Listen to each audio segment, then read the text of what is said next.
नमस्कार, मैं अमर खान। कैसे हैं आप सब? मुझे उम्मीद है आप और आपका परिवार खुश होगा, तंदुरुस्त होगा। मैं हमेशा भगवान से और खुदा से दुआ करता हूं कि आप खुश रहें, तंदुरुस्त रहें, देश की तरक्की में अपना योगदान देते रहें, अपने आप को हमेशा मोटिवेट रखें, मोटिवेटेड लोगों को फॉलो करते रहें, उनसे कुछ ना कुछ ज़िंदगी में सीखते रहें और समस्याओं से ना घबराएं, क्योंकि समस्या है तो समाधान भी है।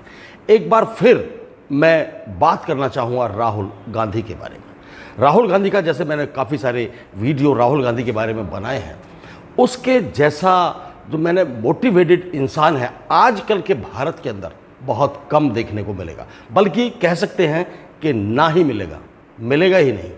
क्योंकि जितने प्रेशर में, जितने बेइज्जती सहकर, जितने तायने सहकर ये इंसान अपने आप को जिंदा रखे हुए है, जिंदा के साथ साथ अपने आप को, अपना हौसला बनाकर रखे हुए है और हर परेशानी से, हर मुसीबत से टकरा भी रहा है और उसका जवाब भी दे रहा है।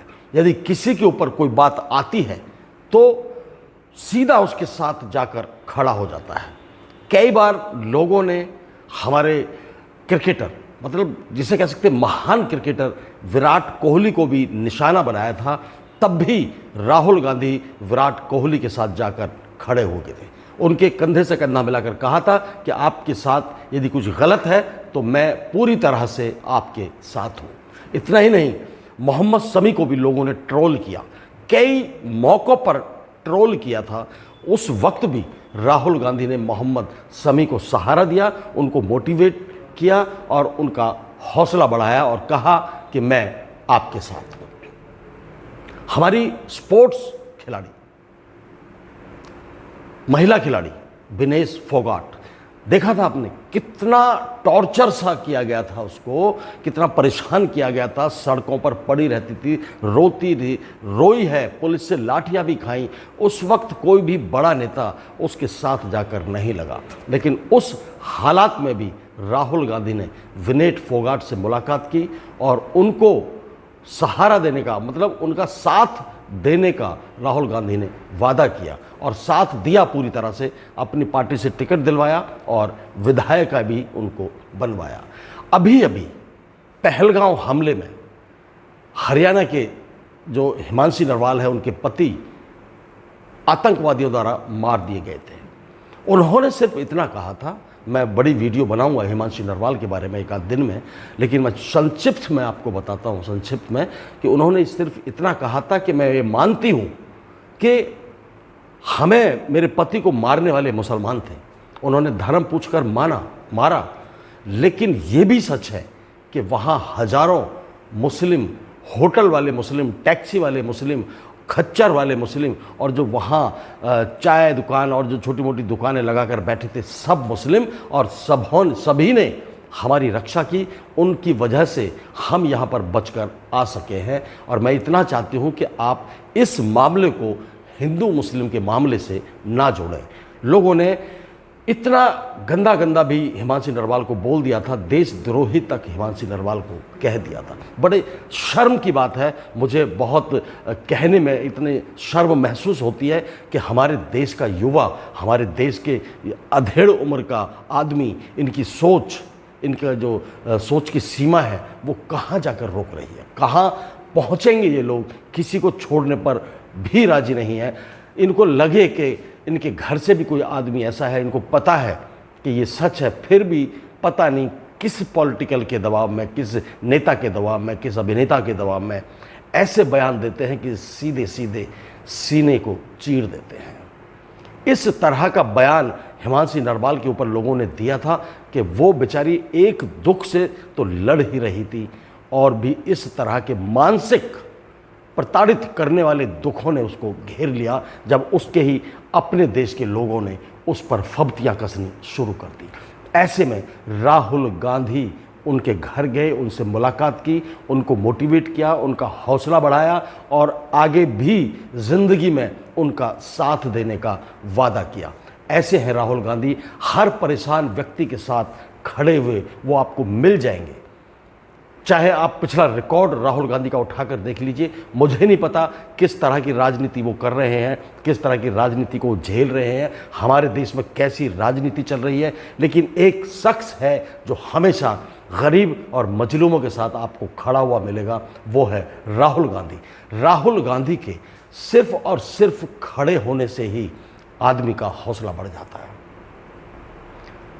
कई बार आपने देखा होगा कि आदमी टूटा हुआ है, परेशान है, कुली हो या ऑटो ड्राइवर हो या कोई मोची हो, किसी भी तरह का आदमी जो परेशान सा दिखता हो, और उस पर यदि राहुल गांधी की नज़र पड़ जाती है। अब देखिए, सबके घर तो राहुल गांधी जा नहीं सकते, 140 करोड़ लोग इस देश में रहते हैं, कैसे कैसे सबको घर पहुंचेंगे और कैसे सबको मोटिवेट करेंगे। लेकिन उनके एक कदम से एक इंसान के पास जब वो पहुंचते हैं और जब उसको मोटिवेट करते हैं, उसको हौसला बढ़ाते हैं और उसको अच्छे रास्ते पर चलने के लिए कहते हैं और उसको बुराइयों से लड़ने के लिए कहते हैं, तो हजारों लाखों करोड़ों लोग इस बात से सीख लेते हैं कि जो राहुल गांधी ने कहा है वो सच है।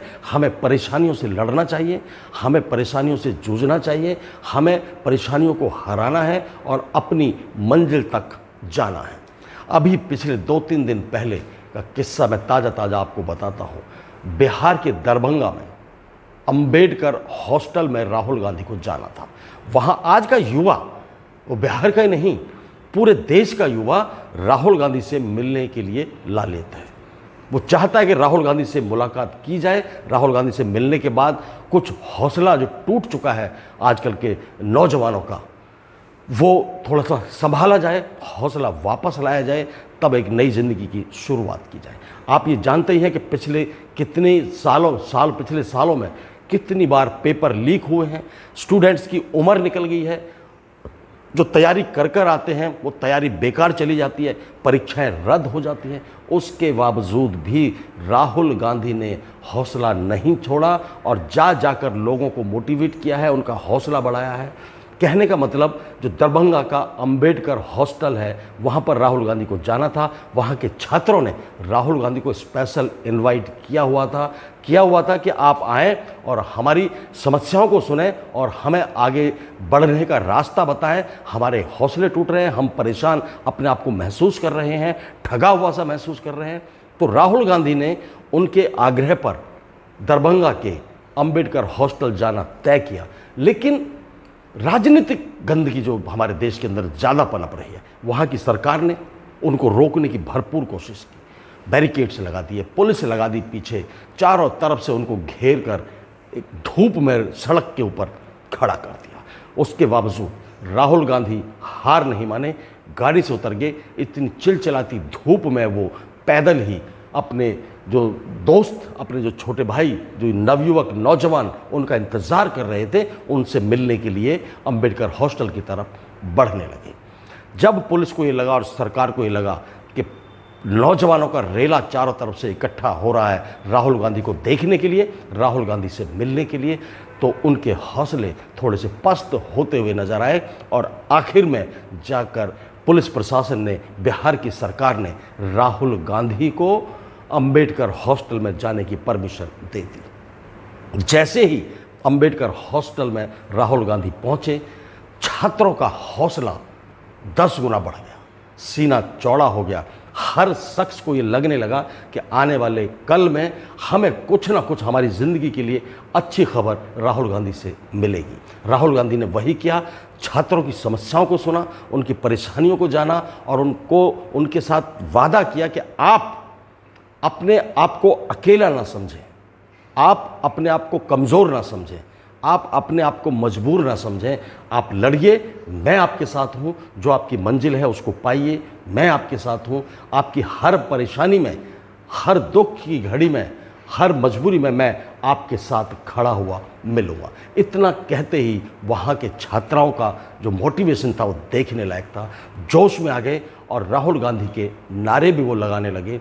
कहने का मतलब है कि आज के दौर के अंदर हर आदमी का, बड़े बड़े नेताओं को मैंने अंदर से डरते हुए देखा है, बड़े बड़े अधिकारियों को डरते हुए देखा है, बड़े बड़े माफियाओं को अंदर से डरते हुए देखा है।